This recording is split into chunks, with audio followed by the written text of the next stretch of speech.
and to show to the world that if you oppose the ideology of the BJP or the government of India, then you will be put to test. The entire force of the government of India is falling down upon its opponents. We have nothing to hide. The charges are baseless. There is no truth in it. There is no FIR. There is no misappropriation. There is no allegation. It's a 7-year-old case that they have raked up just to divert the attention of the people of this country. Because in India, so much is going on now. The Kashmiri Pandits are being brutalized and killed in open daylight in Kashmir. Rice is highest ever. Unemployment is highest ever.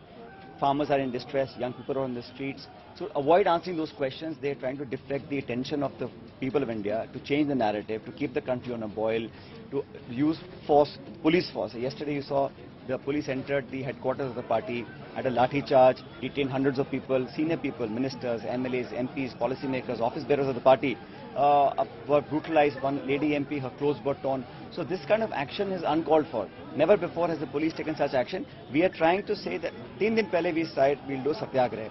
Wanted a peaceful march, that was denied.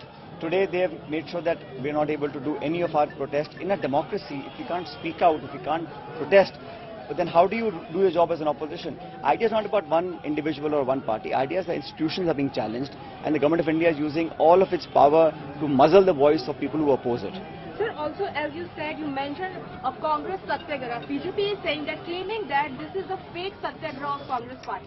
But how is it fake? If we are saying that we want justice to prevail, we want truth to prevail, we want transparency, we want openness, we want the country to know that the agencies are working under tremendous pressure.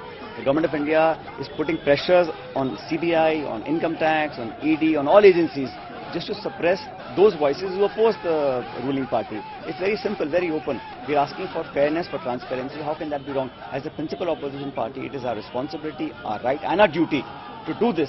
But to stop us by detaining us, doing house arrest, intimidating people, brutalizing with police force, entering our offices, doing lathi charge, booking individuals, blockading, not letting people move, not letting people go to their own political party's office, that's, I think, unhealthy for a democracy.